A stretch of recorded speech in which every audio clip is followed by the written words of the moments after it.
Vamos a ir a Oseas capítulo 6. Oseas capítulo 6. Vamos a estar ahí dando el primer punto, no sé cómo se dice, la primera puntada, ¿ya? Sobre el pacto de obras, ¿ya? Pero vamos a ir viendo algunas cosas preliminares antes de repaso y para ir directamente al pacto de obra. Dice Oseas, el libro de Oseas capítulo 6, versos 6 y 7. Porque misericordia quiero y no sacrificio, y conocimiento de Dios más que holocaustos. Mas ellos, hablando Dios de el pueblo de Israel, cual Adán, traspasaron el pacto, allí prevaricaron contra mí. Este es un importante pasaje de la palabra de Dios. ¿Por qué?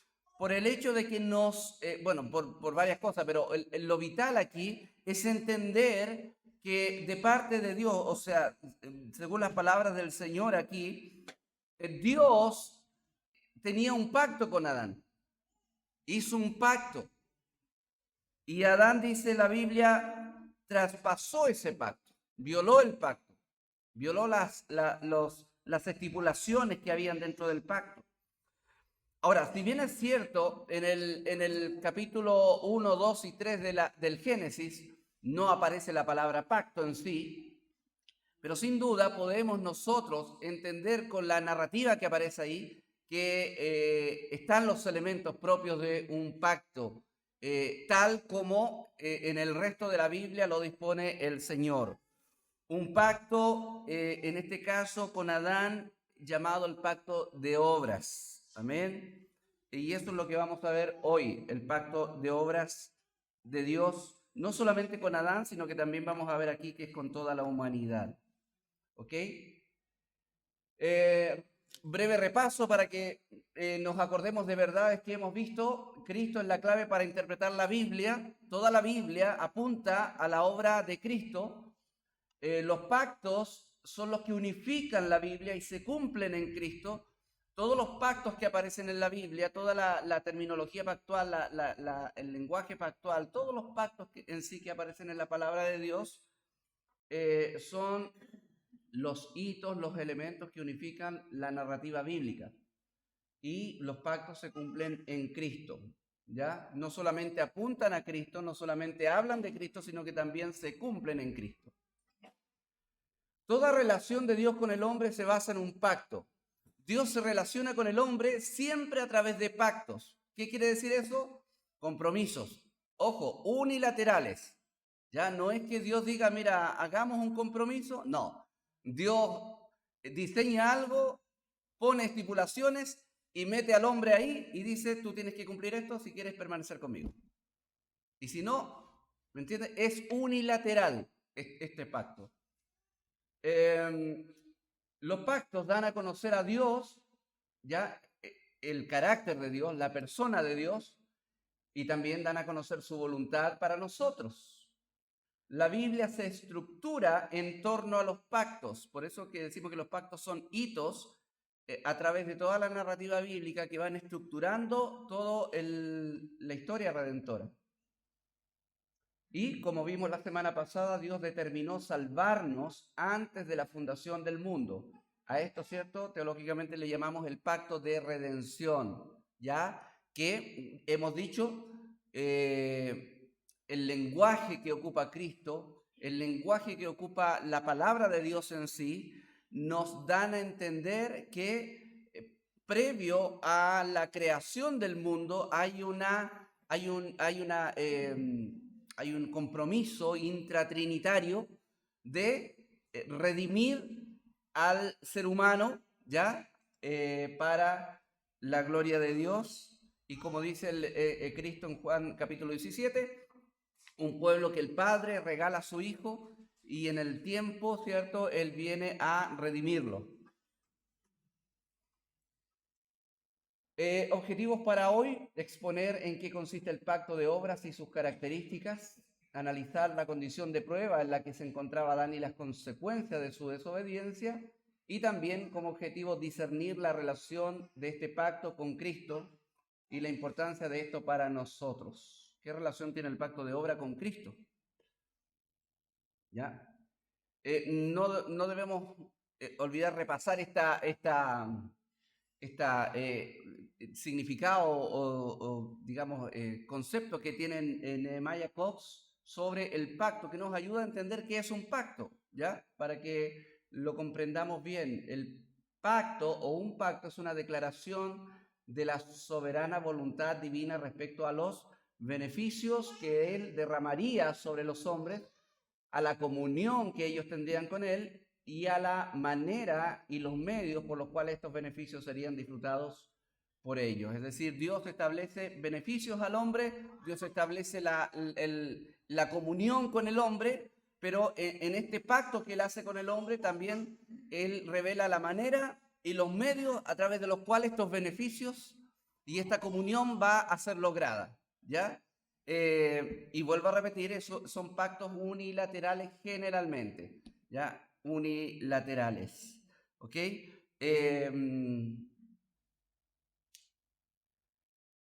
Tenemos tres, si queremos comprimir un poco nuestro entendimiento de los pactos, lo hemos dividido en tres pactos, ¿ya? Obviamente, después vamos a ver que el pacto de obras y el pacto de gracia va de alguna manera matizando, salpicando todos los otros pactos que van habiendo después. El pacto con Noé, el pacto con Abraham, el pacto con David. Todas esas cosas tienen que ver un poco con la proyección, el anuncio del pacto de gracia, y también obviamente hay ecos permanentes del pacto de obras. Pero hemos de hablar de tres pactos. El pacto de redención, cuya particularidad es que se hace antes de la fundación del mundo entre las personas de la Trinidad, ¿ya? Donde el Padre, ¿cierto?, se compromete a redimir a un pueblo escogido para su Hijo. El Hijo, según las palabras de Cristo mismo, es quien viene a cumplir esta misión de redimir a este pueblo, y el Espíritu Santo es quien imparte esta salvación a los redimidos. Luego está el pacto de obra, que lo vamos a ver hoy, y también está el pacto de gracia, que es la consecuencia esperada del pacto de redención, ¿cierto? Cuya primera promesa se hace ahí en Edén, ¿ya? Pero hoy vamos a ver específicamente el pacto de obras, ¿ya? Particularidades de este pacto de obra: se hace en el tiempo, no en la eternidad, no antes de la creación, sino que en el tiempo de los hombres. Ya está inserto la realidad del tiempo en la existencia del hombre, y es en el tiempo de los hombres que se hace este pacto con Adán. Y en antiguo pacto el hombre debe cumplir una condición. Esa es la particularidad del pacto de obra. Yo voy a dar esto a ti, pero tienes que cumplir esta condición. Si no cumples esta condición, entonces tú vas a perder. ¿Ya? Esa es la idea del pacto. Se da cuenta que es el lenguaje pactual. Dios se relaciona así con el hombre. ¿Ya? Lo puso en el huerto, le dijo: todo esto es para ti, disfrútalo, pero condición: no comas del árbol de la ciencia del bien y del mal, ¿cierto? En fin, ahí está la condición pactual. El pacto de obra o pactum ad opera se hace en el tiempo, como hemos dicho. Se llama también el pacto de la naturaleza, ¿ya? A veces le llaman el pacto de vida, porque está en juego la vida. Esa es la idea. También se le llama el pacto de la creación, algunos le llaman el pacto edénico o también el pacto adámico, ¿ya? Pero todo eso son formulaciones que hablan de la misma idea, el pacto de obras. Pacto de obras. El pacto de obras, hermanos míos, es fundamental para el desarrollo de la narrativa bíblica y para el entendimiento del Evangelio. ¿Cómo yo comprendo mejor el Evangelio? Comprendiendo mejor el pacto de obras. Porque el pacto de obra, entendiendo el pacto de obra, me lleva a entender el porqué del Evangelio. el por qué. ¿Por qué el mensaje del Evangelio? ¿Cuál es la idea del Evangelio? ¿Reformar al hombre? ¿Hacerle una terapia moral? ¿Cuál es la idea del Evangelio? ¿Fabricar personas buenas en el mundo? No, tiene relación con el pacto de obras, ¿ya? Y eso es lo que vamos a ver también en esta clase. Características del pacto de obras. Es el primer pacto hecho soberanamente por Dios con Adán. Es el primer pacto que establece Dios con el ser humano. ¿Ok? No hay otro pacto previo. Hay varios pactos después, pero no hay ningún pacto previo al que Dios hizo con Adán. Y en este pacto hay una prueba de obediencia para Adán. Prueba de obediencia a Adán. Prueba de fidelidad. ¿Ya?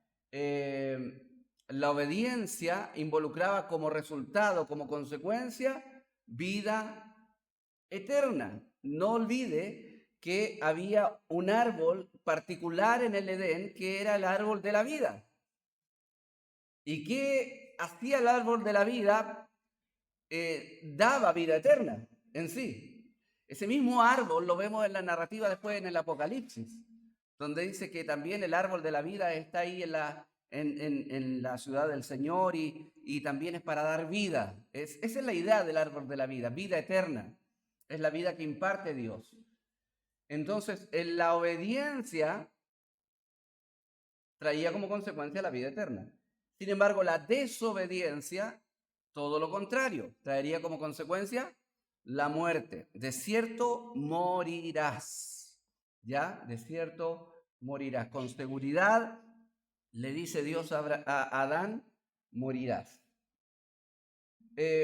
Adán, en este pacto y en esta prueba que involucra el pacto, actúa como individuo, pero también actúa como representante nuestro. ¿Ya? Actúa como individuo y también actúa como representante nuestro. ¿De dónde sacamos eso? De Romanos capítulo 5, donde se nos muestra que la humanidad en general está bajo la federación o la representación de dos cabezas. O está bajo Adán, pacto de obras, o está bajo Cristo, pacto de gracia, ¿cierto? El nuevo pacto. Entonces, Adán ahí funcionó como individuo, pero también participó en esto como representante nuestro. Ahora, como hemos dicho varias veces, usted y yo podemos decir, bueno, yo no le pedí a Adán ¿cómo se llama? Que me representara. Entonces, ¿qué culpa tengo yo de lo que hizo Adán? Sí, está bien, nuestro corazón tiende a entender así porque somos un poco reacios a aceptar esta manera de hacer las cosas en la vida, pero nosotros todos los días estamos metidos en esa dinámica, ¿me entiende? Si el presidente de la República un día firma un tratado de comercio con, no sé, con Nepal, usted puede decir, pero yo a mí no me interesa Nepal, ¿por qué yo no me metí en eso? Bueno, pero el presidente nos representa, ¿ya? O si el capitán del equipo tira una moneda y le sale que parten los otros, el equipo no puede decir, oye, pero no, para mí no me gusta esa decisión, pues yo quiero partir yo. No, pero es que él nos representa, él tiró la moneda. ¿Entiende? Vivimos en un mundo donde participamos de esta dinámica de la representatividad. ¿Ya? Representatividad. El CERNAC, por ejemplo, cuando hace demandas por producto, no me gustó este producto, ¿cierto?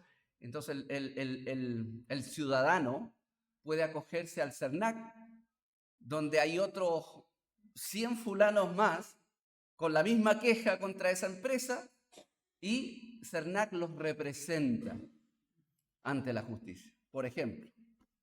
¿Ya? Entonces, nosotros vivimos, coexistimos con esta idea de la representatividad. Pero cuando llegamos al punto de Adán como representante nuestro, entonces tenemos ciertas aprensiones. ¿Me entienden? Porque a veces en lo moral o en lo espiritual, nosotros siempre estamos en tira y afloja con el Señor, con las verdades que Él nos dice, ¿ya? Pero la palabra del Señor nos muestra que Él nos representó. Cuando cayó Adán en pecado, caímos todos nosotros. Eso es lo que dice Romanos 5. Que la muerte entró al mundo por un hombre y por un hombre el pecado, por el pecado la muerte, por la muerte el juicio, la condenación, todo entró, todo lo malo entró por un hombre. Entonces, ahí está el principio de representatividad o la cabeza federal. La Confesión Bautista de Fe dice así: después que Dios hubo creado todas las demás criaturas, creó al hombre, varón y hembra, con alma racional e inmortal, y en toda manera posible los preparó para una vida en armonía con él. Dios creó al hombre, dice Eclesiastés, recto, pero ellos buscaron todo tipo de perversiones. Entonces, moralmente, Dios creó al hombre apto para convivir con él. ¿Ya? Convivir con él. Las características de Adán. Cuando Dios hizo este pacto de obras con Adán, Adán tenía como ser humano recién creado ciertas características. Por ejemplo, él tenía un intelecto y un razonamiento, podía pensar, tenía un libre juicio, tenía un libre albedrío, tenía una voluntad libre. ¿Ya? Somos agentes morales libres nosotros en ese sentido. Adán lo era. La ley de Dios estaba escrita en el corazón, todavía no había ningún libro de teología, ni estaba la ley ahí de Moisés, o los 10 mandamientos, más bien dicho, escrito en ninguna parte. ¿Dónde estaba aquello que regulaba moralmente a Adán? En su corazón. Estaba la ley escrita en su corazón, en su conciencia, de tal manera que Adán tenía la noción, el discernimiento de qué era correcto y qué no era correcto. Entonces, podía él de alguna manera discernir y evaluar las realidades del mundo en base a el razonamiento que Dios le dio y en base a la ley que Dios puso en su corazón. Tenía una justicia original porque era sin pecado. ¿Qué quiere decir esto? Que realmente no solamente en su dinámica de vida, sino que en su intelecto, en su espíritu, en sus pensamientos, no había pecado. Tenía una justicia moral propia, libre, ¿ya? Sin pecado, en inocencia, ¿ya? Él dice, la Biblia, el Eclesiastés fue el texto que citamos recién, fue creado perfecto, capaz de cumplir toda justicia. Es decir, ¿Adán era capaz de cumplir las demandas que Dios le dio? Absolutamente sí, absolutamente. Adán era capaz de cumplirlas. Pero aquí hay algo que necesitamos entender. Él tenía una voluntad mutable. Dios lo creó con una voluntad mutable. ¿Qué quiere decir? Que Dios lo creó con una voluntad libre, de tal manera que él podía en su libertad decidir, ¿cierto?, obedecer o decidir desobedecer. Fue creado sin pecado, ¿ya? Nunca experimentó el pecado, pero tenía esa particularidad. Dios no creó un robot, ¿ya? Sino que creó un agente libre que podía, de alguna manera, orientar su propio corazón hacia la obediencia o hacia la desobediencia. Dios lo creó así. Entonces, Adán estaba en esta condición. Él fue creado a imagen y semejanza de Dios en ese sentido. ¿Ya? Hemos hablado de esto, imagen, semejanza de Dios en varios sentidos. ¿Ya? Este tema del imago Dei, de la imagen de Dios, ha sido muy discutido. Y siempre, ¿pero qué es la imagen de Dios? Bueno, esencialmente la imagen de Dios y semejanza de Dios es el hecho de que, por ejemplo, nosotros somos personas porque Dios es persona. Dios es un ser personal. Nosotros tenemos voluntad porque Dios es un ser que tiene voluntad. Tenemos sentimientos porque Dios de alguna manera tiene, en ese sentido, funciona en base a todas estas realidades que nosotros se nos incorporó los sentidos, los sentimientos, la voluntad, la valoración moral de las cosas, ¿cierto? Me gusta, no me gusta, esto es bueno, esto es malo, ¿ya? Discernimiento moral. Todas estas cosas, obviamente nosotros tenemos todas esas cosas, pero en un estado caído, ¿ya? Entonces, la humanidad en sí tiene la imagen de Dios, claro que sí, pero obviamente está caída, de tal manera que el Evangelio es el que restaura la imagen de Dios en el individuo, ¿ya? Esto nos recuerda también la confesión de fe. Fueron creados a su imagen, dotados de conocimiento, justicia, santidad verdadera, teniendo la ley de Dios escrita en su corazón y dotados del poder de cumplirla. Sin embargo, había la posibilidad de que la quebrantaran, dejados a la libertad de su voluntad, que era mudable o mutable, ¿cierto? Había un mandamiento explícito que se le dio a Adán. ¿Qué dice Génesis 2? Mandó Jehová Dios al hombre diciendo: de todo árbol del huerto podrás comer, mas del árbol de la ciencia del bien y del mal no comerás. No le dijo, te aconsejo que no comas. No dijo, no comerás. Mandato, imperativo. No podrás comer. ¿Ya? Porque el día que de él comieres, ciertamente morirás. Ciertamente morirás. Obviamente no podemos pensar, ¿cuál era el problema del árbol? ¿La fruta venía envenenada? No, ¿ya? No era el árbol de Blancanieves, ¿ya? No es que la fruta estaba envenenada, no es que era un árbol tóxico, lleno de toxinas, no. El tema es la prueba moral. El tema es obedecer o no obedecer. Ese es el asunto, ¿ya? La obediencia. Entonces, el árbol fue tomado por Dios como un elemento de prueba. No era el fruto en sí, porque lo que es destacado no es el fruto, sino que el árbol como elemento de prueba, ¿ya? ¿Qué quería probar Dios? Bueno, obviamente quería probar la fidelidad voluntaria de Adán. Y con eso, obviamente, delinear el destino de la humanidad. ¿Ya? ¿Qué pasaba si obedecía a Adán? No solamente Adán salía ganando, sino que todos nosotros. ¿Entienden? Había vida eterna ahí, a disposición de Adán. Y él nos representaba. Y también, obviamente, como sabemos ya las consecuencias, también estaba la posibilidad de desobedecer y obviamente traer todas las consecuencias no solamente a su vida, sino que también a nuestra vida como cabeza federal. Hermanos míos, la palabra del Señor, la narrativa bíblica nos lleva a entender varias cosas que a veces se nos van por alto, se nos pasa por alto porque nosotros no somos tan detallistas a veces en analizar el texto bíblico. Una de las cosas importantes, el huerto del Edén no era la meta. No era la meta. Uno dice, uy, el paraíso, ahí lindo, los arbolitos, los animalitos. Sí, es la condición que Dios le creó a Adán para que viviera en ese momento. Pero Edén no era la meta en sí, porque recuerda el mandamiento cultural que le dio Dios al hombre. Sojuzgar la tierra, llenarla, multiplicarse, la tierra en general, el mundo en general. Entonces no era el huertecito, nosotros imaginamos a veces ahí una parcelita linda, ¿ya? Llena de frutos, llena de cosas lindas, entonces no, es el micromundo de Adán. No era esa la idea, la meta, sino que esa era la condición que Dios creó para este evento del pacto de obras y la prueba.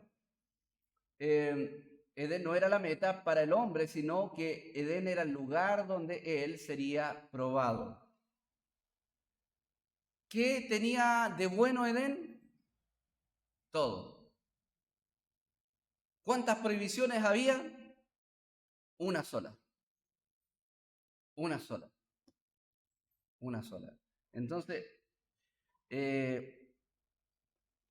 así estaba, así estaba dispuesto, digamos, todo el banquete para Adán, ¿ya? Y obviamente ahí uno analizando esas cosas se da cuenta cuán no absurdo, sino que sí, cuán absurdo fue la decisión de Adán, aunque nosotros tendemos a ser bien, nosotros somos buenos entrenadores frente a la tele, ¿cierto? Eh, ¿Por qué no metió a ese? ¿Por qué no sacó a este? ¿Ya? Así somos con Adán también y a veces con la palabra del Señor. Nosotros decimos, ¿por qué Adán hizo eso? Pucha, si Adán hizo eso estando en un estado de inocencia, imagínense nosotros, estando en un estado caído. ¿Cuántos errores cometemos y cometeríamos? Entonces no es que no prejuzguemos, sino que no nos pongamos, como dice el libro de Santiago, en la silla del acusador, en la silla del juez. Ya, meta. ¿Cuál era la meta? La meta de Dios para el ser humano era una vida eterna gozándose en Él. ¿Me entiende? La vida eterna gozándose en Dios. Y esa es la promesa del Evangelio también. Por eso el Evangelio es la restauración de todas las cosas originales. ¿Y de qué dependía que nosotros, ¿cierto? Como descendencia de Adán, hubiéramos disfrutado esta vida eterna gozándonos en Dios? Bueno, dependería de su obediencia al mandamiento de su Creador, de su obediencia. Y debido a que la condición es la obediencia de Adán, es que se le denomina el pacto de obras. Porque todo depende de lo que haga o no haga Adán. ¿Ya? Por eso se le denomina pacto de obras. Bueno, aquí en Nehemiah Cox también dice, era capaz y fue hecho para un grado mayor de felicidad de la que gozaba inmediatamente. Amén.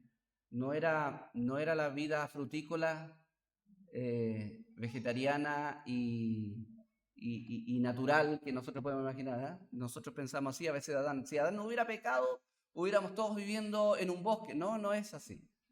Dios dio antes de la caída un mandato cultural al hombre. Y este mandato cultural era que el hombre se desarrollara, que produciera. ¿Ya? ¿Qué significa eso? Que el mundo, si no hubiera pecado Adán, el mundo hubiera seguido desarrollándose socialmente, tecnológicamente, en todo sentido, pero sin pecado. Eso significa, porque hay un mandato cultural de Dios. Sojuzguen la tierra, llénenla, fructifiquen, produzcan.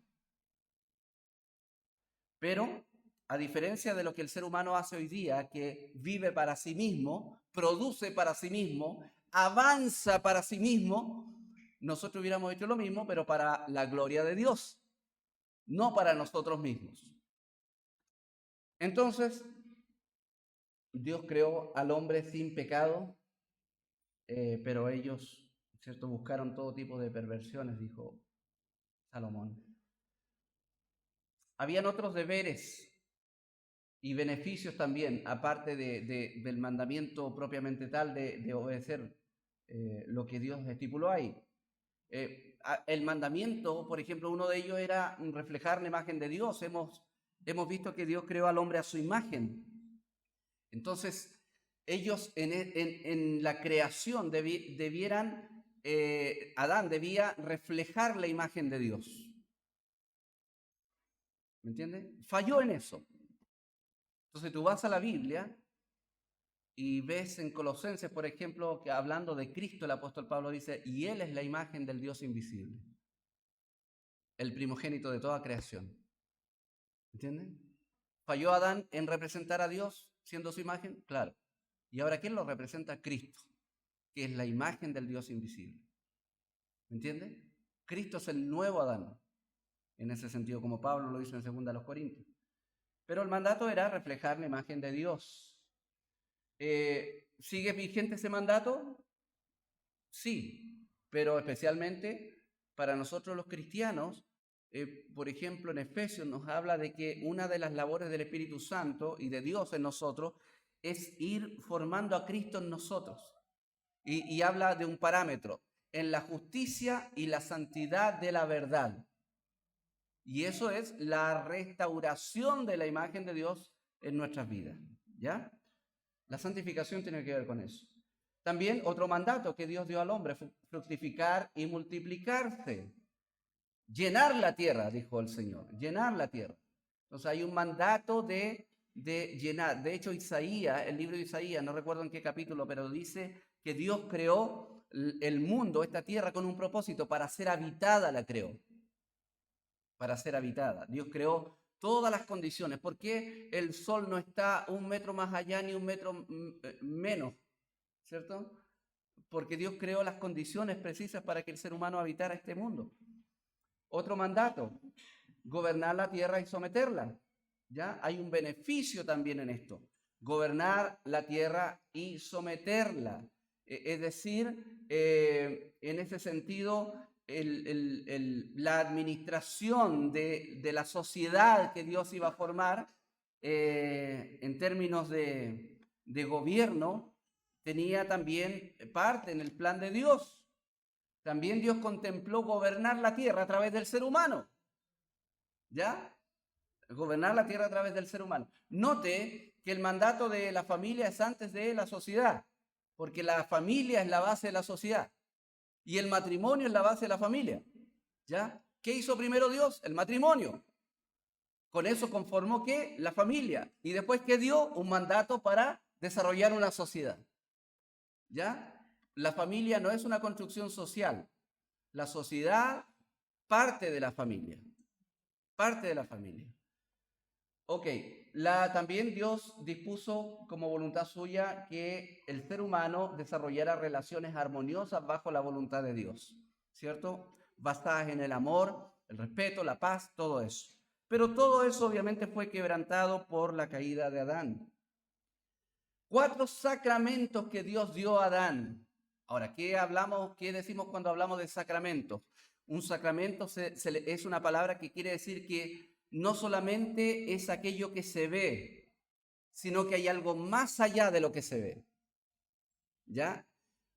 Como un simbolismo. ¿Ya? Aquí vamos a entender mejor con los ejemplos que tenemos. ¿Ya? Por ejemplo, el huerto del Edén era un sacramento. ¿Por qué? Porque el huerto del Edén representaba algo mayor. ¿Me entiende? Representaba algo mayor, había algo más allá de ese mero huerto. ¿Y qué era eso? La promesa de comunión mayor con Dios. ¿Cómo era representada este anhelo que Dios tenía de la comunión con el ser humano? La vida en el huerto. Y Dios se paseaba, ¿cierto?, a la luz del día y tenía comunión con el ser humano y conversaban y qué sé yo. Ese huerto no es solamente el huerto, representa algo más allá. La voluntad de Dios de tener una relación vital con el ser humano. Otro sacramento que podemos ver, el árbol de la vida. ¿Me entiendes? No es un mero árbol solamente, sino que eso representaba algo mucho más allá que solamente un árbol que tiene cierta particularidad. ¿Y qué es lo que hay más allá de ese árbol? Una promesa de vida eterna. O sea, no solamente el árbol de la vida representaba un árbol benéfico, sino que para Adán significaba la vida eterna, si hubiera obedecido. Hay otra cosa, el árbol de la ciencia del bien y del mal. ¿Qué era eso? Un árbol, sí, pero había algo más allá de eso. ¿Me entiende? El árbol es una representación de algo que hay más allá de ese mero árbol.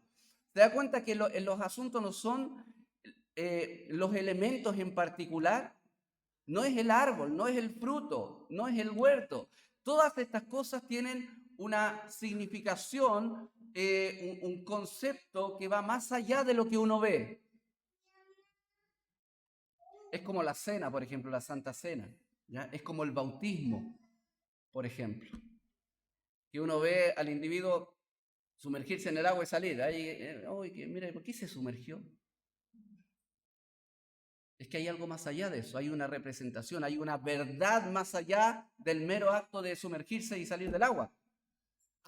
Hay algo más allá del mero acto de comer un trocito de pan sin levadura y beber la copa. Hay algo más allá que es mucho más grande, que es mucho más significativo. Esa es la idea. ¿Qué había más allá del árbol de la ciencia del bien y el mal? Había una sanción, había de maldición si había desobediencia. Y hay otro sacramento que Dios da en la creación, que es el día de reposo, ¿ya? Que de alguna manera significaba, como Hebreos también desarrolla este tema, el libro de Hebreos, significaba el descanso absoluto y eterno del ser humano, el reposo eterno del ser humano en la dicha, en el gozo de Dios, ¿ya? Sí pasaba la prueba. ¿Pasó la prueba? No. Ese reposo se fue. ¿Entienden? Pero toma Hebreos nuevamente la idea y dice, Cristo es nuestro reposo. Cristo es nuestro reposo. ¿Ya? Porque en Él reposamos, ¿ya? Descansamos. Ok. Características de la prueba en la cual Dios se enfrentó a Adán. ¿Cuál era la idea? Medir fe y obediencia de Adán. ¿Ya? A ver, ¿por qué? Porque Adán fue creado, como hemos dicho, como un agente libre, como un individuo que tenía una voluntad libre, pero mutable, que podía obedecer o desobedecer, ¿ya? Y ojo que cuando hablamos de la salvación del Evangelio, nosotros decimos, oh, sí, volver como Adán era. No, no es volver como Adán era. Porque dice la palabra del Señor en Apocalipsis que nunca más habrá dolor, ni llanto, ni muerte, que son las consecuencias propias del pecado. Es decir, la realidad del pecado ya no va a estar en nuestra vida. Ya nuestra voluntad no va a ser mutable como la de Adán. ¿Me entiende? Por eso es mejor, es mucho mejor el estado con Cristo que el estado con Adán. Incluso antes de la caída. Por eso estar con Cristo es muchísimo mejor, amén. Él iba a ser probado en términos de si confiaba en la palabra de Dios, solo porque Él lo dijo. Porque ¿qué había? Dios le mostró el fuego, el lago de fuego para asustarlo. ¿Qué era lo único que había entre Dios como manifestación del pacto de obra hacia Adán? Su palabra. No lo hagas. Solamente su palabra. ¿Me entiende? No le mostró un mazo, ¿ya? No lo amenazó en términos matonescos, sino que solamente le dio un precepto, un mandamiento. No lo hagas, no comerás de él, porque el día que comas, ciertamente morirás. ¿Ya? Es como cuando uno le dice al hijo, ¿cierto? Deja ahí unos pastelitos en la mesa, no saques ninguno, y uno se va. Vamos a ver si, no sé si ha hecho la prueba alguna vez. ¿Ya? Entonces, Adán fue probado en ese sentido, a ver si confiaba en la palabra de Dios solamente porque Él lo dijo. ¿Ya? Imposible conocer efectos de desobedecer salvo por advertencia de Dios. Nosotros conocemos, ¿cierto?, efectos de la desobediencia. ¿Se acuerda el proverbio que dice, pasé junto al campo del perezoso y he aquí que estaba lleno de espinos, habían crecido el pasto, la cerca estaba botada? O sea, nosotros podemos tener la posibilidad de observar y evaluar, reflexionar y sacar conclusiones en base a nuestra observación, incluso de la vida de otros. ¿Por qué? Porque nosotros nos damos cuenta de las consecuencias del pecado. Pero Adán no tenía parámetros, o sea, no tenía ninguna ¿cómo se llama? Ejemplo de qué significaba desobedecer. ¿Qué tenía? La palabra de Dios solamente. Es decir, o obedezco o no obedezco. Por eso es el pacto de obras, ¿ya? Otras características de la prueba, Adán no necesitaba comer de ese árbol. ¿O era urgente? No, de todo árbol del huerto puedes comer. Mire, no tenía carencia. No era que algo me falta. A veces nos pasa eso a nosotros, ¿cierto? Como que vivimos la vida cristiana, pero vivimos con esa sensación de que algo me falta y vamos y probamos algo del mundo, porque tenemos la sensación de que no sé, pero como que me estoy perdiendo, sobre todo los niños que se crían desde chicos en una familia cristiana, como que se crían con esa idea que me estoy perdiendo de algo en el mundo y van y prueban, ¿ya? No, realmente pasa muy parecido como lo que pasó a Adán, ¿cierto? De todo esto puedes comer, disfrútalo, pero de eso no. Y va y prueba eso, ¿ya? Ojo, que la prueba no significaba que si la pasaba se convertía en hijo de Dios. No, él ya era hijo, ya era hijo, ya lo era. Entonces no estaba en juego la filiación con Dios. Ahora, ¿qué pasó después con la humanidad después de que pecó? Perdió la filiación. ¿Entienden? Por eso nosotros tenemos que después en Cristo ser adoptados, ¿ya? Porque ya no somos hijos. Y cabeza federal, como dice Romanos 5, 12, 18 y 19. ¿Ya? Como el pecado entró en el mundo por un hombre y por el pecado la muerte, así la muerte pasó a todos los hombres por cuanto todos pecaron. La transgresión del pacto de obras. Bueno, ahí dice el primer versículo que hemos leído en Oseas que Adán transgredió, traspasó el pacto. Adán era perfecto, no necesitaba gracia para obedecer, ¿ya? No necesitaba gracia para obedecer. Había una promesa de vida eterna si es que obedecía, ¿ya? Pero había una sanción, muerte, si es que desobedecía. Entonces habían estas cosas, muerte o vida, si había obediencia, si había desobediencia. El pacto de obra, dice Nehemiah Cox, no incluía ni intimaba en lo más mínimo una misericordia perdonadora. ¿Ya? Es decir, no necesitaba nada Adán en ese momento para obedecer. No como nosotros que decimos, Señor, dame tu gracia para poder obedecer, porque estamos en un estado caído. ¿Adán podía obedecer? Claro que sí. Él podía obedecer, pero también podía desobedecer. ¿Qué pasa con una persona en el mundo que está sin Cristo hoy? Él no puede obedecer, solamente puede desobedecer. ¿Qué pasa con una persona que está en Cristo? Él puede desobedecer, pero también puede obedecer. ¿Ya? Sproul lo dice de esta manera. Adán podía pecar, pero también podía no pecar. ¿Ya? No, a ver, podía pecar, ¿ya? Pero estaba en un estado que no pecaba, pero podía pecar, ¿ya? Mutable. Adán cayó y dejó a la humanidad en un estado en donde no puede hacer otra cosa que pecar. Ya su voluntad ha sido esclavizada. Pero en Cristo nuestra voluntad ha sido liberada, es decir, ahora nosotros pecamos, pero también podemos no pecar. Y aquí está el versículo, mas ellos cual Adán traspasaron el pacto, allí prevaricaron contra mí. Adán transgredió el pacto que Dios hizo con él. ¿Y qué hace Dios? Quita el sacramento. ¿Qué hace con Adán y Eva? Los sacó del huerto. Ya no más huerto. ¿Entiendes? Ya no más huerto. Ya no más comunión con Dios. Ya no más vida con Dios. Ya no más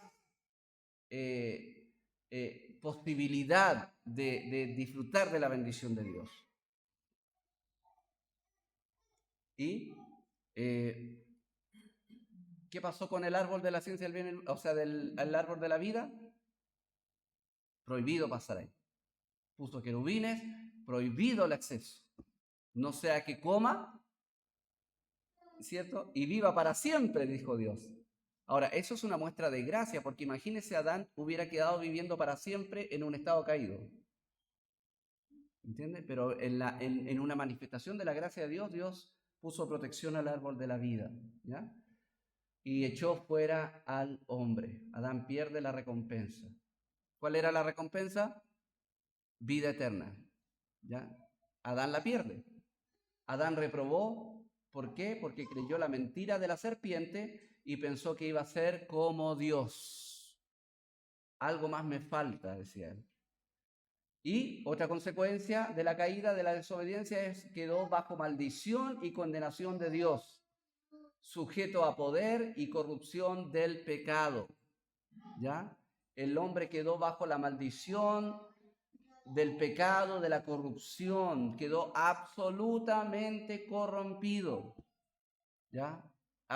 Se habla de los efectos o consecuencias no éticas del pecado. ¿Ya? ¿Cuáles son las consecuencias no éticas del pecado? Es que el pecado afectó incluso el razonamiento del ser humano. ¿Ya? Dice la Biblia en Romanos capítulo 1 que Dios los entregó a una mente reprobada, de tal manera que aprueban cosas que son desaprobables delante de Dios. Entonces, ¿cómo la sociedad va de mal en peor? ¿Cómo la gente, el mundo puede hacer así? Los efectos no éticos del pecado. El ser humano no piensa bien. ¿Ya? No piensa bien en ese sentido. No significa que el ser humano tenga un intelecto incapacitado para pensar, sino que sus pensamientos no están dirigidos desde la sabiduría hacia la gloria de Dios. El ser humano ha progresado, está la inteligencia artificial hoy en día, cuánto avance, sí, pero todo eso está en el marco y en el contexto de una mente reprobada. Es decir, todo aquello el ser humano lo hace fuera de la gloria de Dios, obviamente. Y hay una separación de Dios, una ruptura de comunión absoluta y radical con Él. ¿Okay? Noético viene de nous, que significa mente en griego. ¿Ya? Por eso noéticos. ¿Ya? No es de Noé. ¿Ya?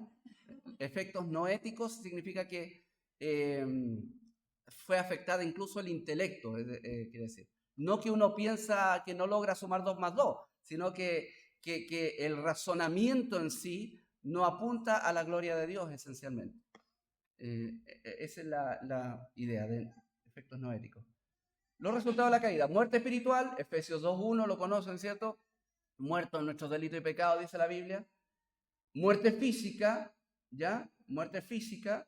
De ahí empezó a morir el ser humano. De hecho, los capítulos que siguen dice, y murió, ¿ya? Y murió.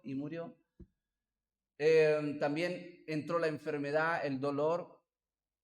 ¿Qué significa esto? Que también, como dice más abajo, la creación fue afectada. Entonces, imagínense, fueron entonces cambiando la forma de la vida. Comenzaron a surgir, no sé si surgir, pero las bacterias, los virus, todas esas cosas los hongos, todas esas cosas que uno asocia a la ¿cómo se dice? A la corrupción propia de la creación, ¿ya? Uno deja no sé, un pan ahí y a las 2 semanas está verde, ¿cierto? Eso es efecto del pecado también en Adán, porque todo fue sujeto a la corrupción, todo se deteriora. El oxígeno que nos sirve para respirar es el que produce la oxidación en los fierros.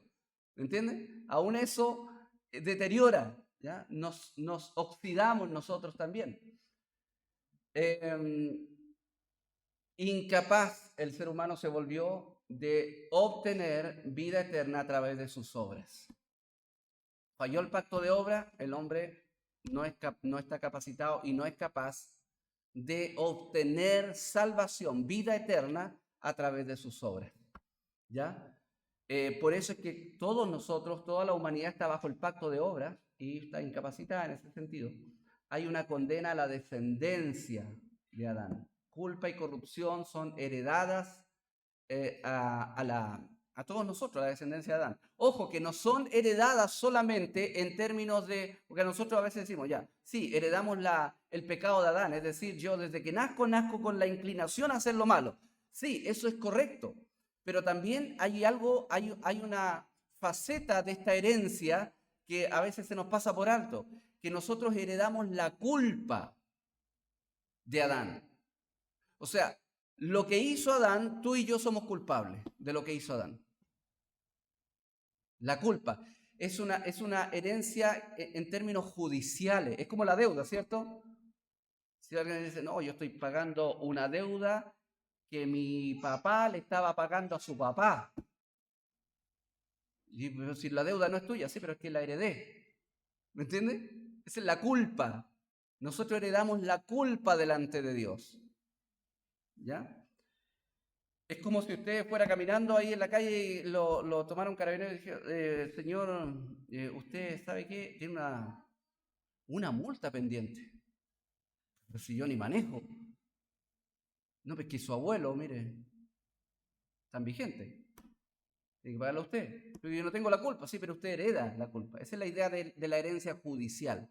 ¿Ya? Nosotros heredamos la culpa de Adán y heredamos también la naturaleza pecaminosa que también le llamamos el pecado original, ¿ya? En la naturaleza pecaminosa. Y también, como hemos dicho, fue toda la creación caída. Y más encima que somos pecadores, que estamos en una condición caída, más empeoramos la creación, ¿cierto? El ser humano ha echado a perder la creación. Aparte del que el pecado hizo ingresar la corrupción a la creación, los seres humanos más aportamos para destruir la creación. ¿Ya? Por eso es que Corintios dice que la creación gime también, esperando la venida del Señor. La creación, imagínense, ¿por qué? Porque también la creación está sujeta a la corrupción. Entonces, anhela ser liberada, ¿ya? Tratando de personalizar un poco la creación ahí. Entonces, la muerte en sí no es natural, no es parte del plan original, si podemos decirlo, sino que la muerte es una consecuencia del pecado. Por eso yo muchas veces cuando he tenido la ocasión de predicar en algún velorio o en algún funeral, siempre hago mención de que la muerte debe invitarnos a reflexionar sobre la vida, porque la muerte es una consecuencia del pecado. La muerte debe recordarme una cosa: Dios va a juzgarme. Porque está determinado por Dios que los hombres mueran una sola vez y luego de esto, el juicio. Entonces, la muerte es parte del juicio de Dios. El libre albedrío. ¿Cómo quedó el libre albedrío? Antes de la caída, después de la caída. En el huerto, ¿cómo era el libre albedrío del ser humano? Recto. ¿Ya? ¿Cómo quedó después? Pecador. ¿Cómo era antes? Santo. ¿Cómo quedó después? Corrompido. ¿Cómo era antes? Libre de pecado. Ya podía tomar decisiones sin caer en pecado. Pero, ¿cómo quedó el libre albedrío después? Esclavo del pecado. ¿Cómo era antes? Puede escoger el bien sin gracia previa. Ya no necesitaba la gracia de Dios para hacer el bien. No, Adán no necesitaba eso. Él estaba preparado moralmente para eso. Pero ¿qué pasó después del pecado? Con el libre albedrío necesitamos de la gracia previa para hacer el bien. No puedo hacer el bien sin la gracia de Dios. El libre albedrío, ¿cómo quedó? ¿Cómo era antes? Puede escoger entre el bien y el mal. Agentes libres. Pero ¿cómo quedó después? Solo puede escoger el mal. ¿Ya? De hecho, me gusta mucho y lo hemos enseñado, creo, alguna vez, cómo desarrolla el tema Jonathan Edwards. Si tienen la oportunidad de leer un libro maravilloso de él, se llama La libertad de la voluntad. Y él hace una distinción entre la voluntad moral y la voluntad moral y la voluntad natural, o algo así, si no me equivoco, ¿ya? Pero la idea es que habla de el libre albedrío por una parte y la voluntad en sí. Y en el fondo dice, ¿tiene el ser humano hoy día libre albedrío? Sí, porque yo puedo decidir si tomarme una Coca-Cola o un vaso de agua. ¿Puedo decidirlo? Sí. Tengo la libertad. ¿Me entiendes? Pero, dice Jonathan Edwards, pero a pesar de que tengo la libertad de tomar decisiones cualesquiera en la vida, mi voluntad está esclavizada al pecado.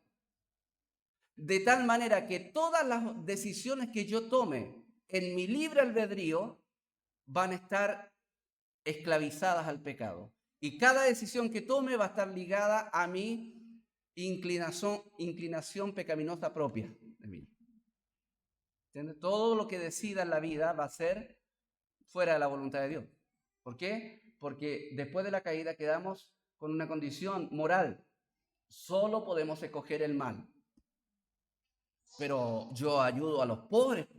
Yo no tengo a Cristo y ayudo a los pobres. ¿Cómo puede decir que yo estoy escogiendo hacer el mal? La pregunta es, ¿para qué lo haces? ¿Para qué lo haces? Porque eso es bueno. ¿Bueno para quién? Para la sociedad. Para mí, me siento bien haciendo. ¿Me entiendes? Entonces tú vas a la palabra del Señor y ves que Dios nos diseñó y nos creó para su gloria. Entonces, todo lo que hacemos sin Cristo lo hacemos para nuestra gloria, no para la gloria de Dios. Por eso es que decidimos solamente para el mal. Ya Williamson, un muy buen autor, dice: esta muerte espiritual del hombre en Adán afecta todas las partes de la gloria con que fue creado. No hay aspecto de la humanidad originalmente creada que no haya sido contaminado por esta caída, ya sea moral, emocional, intelectual o volitivamente. Todo compartimiento del corazón del hombre está manchado con el pecado. ¿Ven? Nosotros somos seres multifacéticos, tenemos una moral, tenemos un corazón, tenemos intelecto, emociones, voluntad, todas estas cosas, ¿ya? Pero todas estas cosas de alguna manera están afectadas por el pecado. Amén, afectadas por el pecado. Pero ¿qué de malo tiene enamorarse? No sé, el amor es bonito, pero como somos pecadores hay que tener cuidado.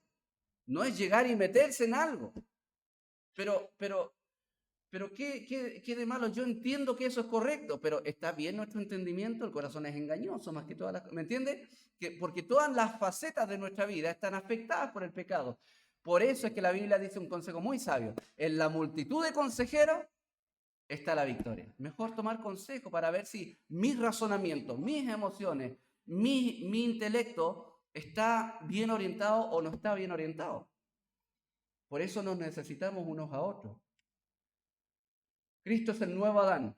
Amén. Eso lo dice en Corintios ahí. Cristo es el nuevo Adán porque cumplió las demandas del pacto de obra. ¿Cierto? Si tú haces, si tú obedeces, tendrás vida eterna, Adán. ¿Y qué pasó? Falló. Pero viene Cristo y vive una vida sin pecado. Amén. No solo la muerte de Cristo es la importante para nosotros, es su vida. Es su vida también. Porque Él se sujeta a la ley desde dos aristas. Se sujeta a la ley en términos positivos, es decir, Él obedece todas las demandas de la ley en su vida y acumula esta justicia que después nos regala cuando nosotros depositamos nuestra fe en Él. Pero también Él cumple la ley en términos negativos, es decir, Él recibe el castigo por el incumplimiento de Adán, por decirlo así. ¿Ya? Recibe el castigo Él por nosotros. Pagó la condena de su transgresión, ¿ya? Que exigía el pacto de obras si se desobedecía. Adán: si comes de esto, ciertamente morirás. La paga del pecado es muerte. ¿Qué hizo Cristo? Murió. Pagó la condena de la transgresión del pacto de obra. ¿Ya? ¿Qué hizo también? Lo que hemos dicho recién, cumplió la condición, es decir, la obediencia. ¿Qué pedía Dios de Adán? Obediencia perfecta. Cristo lo cumple. Cristo lo cumple. Y con eso nos da vida eterna en su nombre. ¿Ya? Amén. Hemos llegado al fin de la clase del pacto de obras. Espero en el Señor que haya quedado claro la mayor parte de los conceptos. Si tienen alguna pregunta, alguna duda, pueden hacerla. Si necesitan los apuntes, aunque yo sé que se me olvida a veces mandárselos, insístanme ya en enviarle los apuntes de esta clase para que los tenga ahí y los repase. Amén. Pero entender el pacto de obra, como hemos dicho al principio, nos ayuda a entender correctamente el Evangelio, el porqué del Evangelio, ¿ya? El porqué de que Cristo tuvo que obedecer y por qué Cristo tuvo que morir. ¿Por qué Cristo tuvo que obedecer? Porque Adán desobedeció.